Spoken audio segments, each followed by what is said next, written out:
আসসালামু আলাইকুম। আশা করি সবাই ভালো আছেন। আজকে সকাল সকাল চলে আসলাম আমার মুরগির খাঁচার এখানে।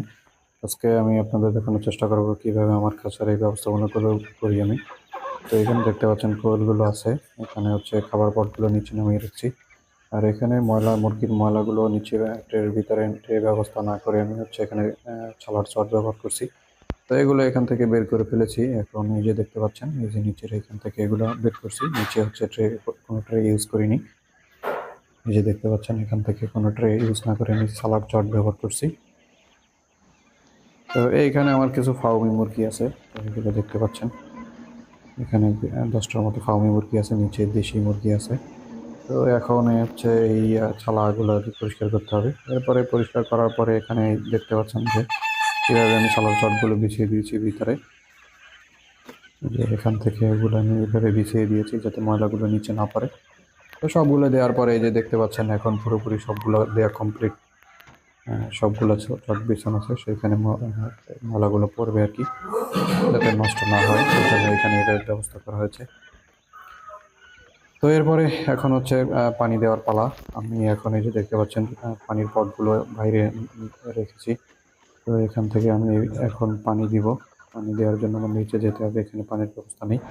তো এই যে পানি নিয়ে আসলাম, এখন হচ্ছে কিছু মেডিসিন দিব। কোয়েল আছে ভিতরে, কোয়েলের জন্য কিছু জিঙ্ক দিতে হবে, আমি জিঙ্ক ব্যবহার করতেছি। এই যে আমার এই পটের ভিতরে সবগুলো ঔষধ আছে, এখানে দেখতে পাচ্ছেন। এখানে ঠান্ডার কিছু ঔষধ আছে। এখন আমি এই রেনাজিঙ্ক আজকে হচ্ছে শেষ হবে, আমি রেনাজিঙ্কের কিছু কোর্স করাচ্ছি। তো এটা আজকে দেওয়া শেষ হবে। এরপরে হচ্ছে মাইক্রোনিট ব্যবহার করতেছি। মাইক্রোনিট অলরেডি ব্যবহার করেছি। এরপরে লাইসোবিট প্লাস আছে। এরপরে হচ্ছে এখানে আমাদের ফাস্টপেট আছে, ডক্সিবেট আছে। এগুলো ঠান্ডার জন্য আমি ব্যবহার করে থাকি। এই যে ডক্সিবেটটা আমার অলরেডি ব্যবহার করা শেষ। তো ধাপে ধাপে আমি আপনাদেরকে দেখাবো যে কীভাবে কী আপনারা করবেন। এখানে বেশি ঠান্ডা লাগলে আপনারা জিকোটিল ব্যবহার করতে পারেন। জিকোটিল ব্যবহার করতে পারেন, এখানে জিকোটিলটা খুব ভালো কাজ করে। তো আমি কয়েলগুলো আনার পরে দেখতে পাচ্ছেন এখানে আমার কিছু কয়েলের সমস্যা হয়েছিল পায়ে। তো পায়ে যাদের সমস্যা হয়, যেমন প্যারালাইসিসের সমস্যা থাকে, তারা থায়াবিন ব্যবহার করবেন। থায়াবিন ব্যবহার করলে এটা সমাধান হয়ে যাবে। আসলে পায়ে সমস্যা থাকবে না। তো এরপরে ঔষধ দেওয়ার পরে এখন ভিতরে পানির পটগুলো ঔষধ সহ দিয়ে দেওয়ার পালা। তো আমি এখন পানির পটগুলো ভিতরে দিয়ে দিলাম। এই যে এখানে হচ্ছে দেশি মুরগি যেগুলো আছে, এগুলো আমাদের অলরেডি ডিম দেওয়া শুরু করেছে। এগুলো ডিম দিচ্ছে এই মুরগিগুলো। এখানে পানির পট দেওয়া শেষ। এখন এই পাশে আমার কিছু কম বয়সী মুরগি আছে, এখানে এগুলো পানি দিয়ে দিলাম।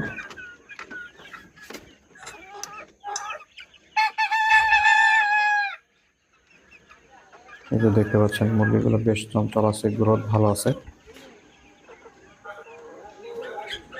এখান থেকে এবার হচ্ছে ফাউমি যেগুলো আছে, ফাউমিগুলো এগুলোকে জিঙ্ক মেশানো পানি এখানে দিয়ে দিলাম। এগুলো আশা করি হচ্ছে 1-1.5 মাসের ভিতরে ডিমে চলে আসবে।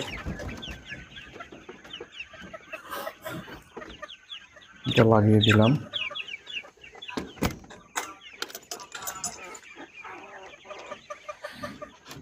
এবার এখানে দেখতে পাচ্ছেন আমার এই পাশের এই খাঁচাটাতে কোয়েল আছে। আমি আমার আপাতত কোয়েলগুলো শুরু করছি। এখানে খাঁচা ওইভাবে তৈরি করা হয়নি, মুরগি পালনের জন্য মূলত খাঁচাটি তৈরি করা হয়েছিল।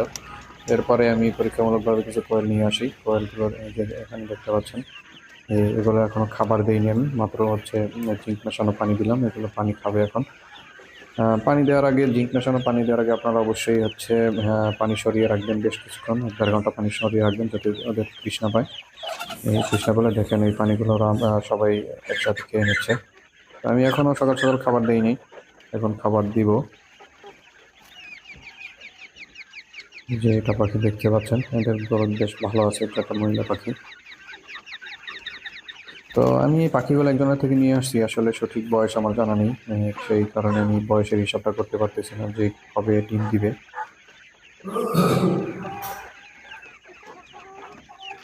বেশ চঞ্চল আছে পাখিগুলো। এরপরে আমি আপাতত এইগুলোরে হচ্ছে আমি এই খাবারগুলো, ছোটো খাবারগুলো আছে, এগুলো ব্যবহার করি। এখন এখানে খাবারগুলো দিয়ে দিলাম। এটা আমি দুপুর পর্যন্ত এইটুক খাবার খাবে আর কি। আমার এগুলো 1 কেজি 1200-1300 গ্রাম খাবার খাচ্ছে। এখানে 73 পিস পাখি আছে। পিস পাখি 1 কেজি 1200, মানে 1 কেজি 200-300 গ্রাম খাবার খায়। তো খাবার আমি দেখতেছি যে ওরা নষ্ট করতেছে, এই জন্য নিচে একটা ছড় পিছিয়ে দিলাম যাতে খাবারগুলো নষ্ট করতে না পারে। তো এই জন্য খাবারগুলো এখানে দিয়ে দিলাম, নিচে যেগুলো পড়ে সেগুলো আবার ওরা খেয়ে নেয়।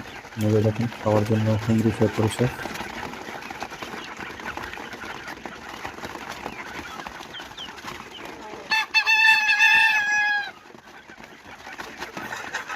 তো এই চ্যানেলে আমাদের নিত্য নতুন ভিডিও আসবে, কোয়েল বিষয়ক আপডেট জানতে পারবেন। তো কি সমস্যা হলে আপনাদের কাছে, কোনো সমস্যা হলে কোন সমস্যার জন্য কোন ঔষধ খাওয়াবেন, এগুলো বিস্তারিত আপডেট দেওয়া হবে।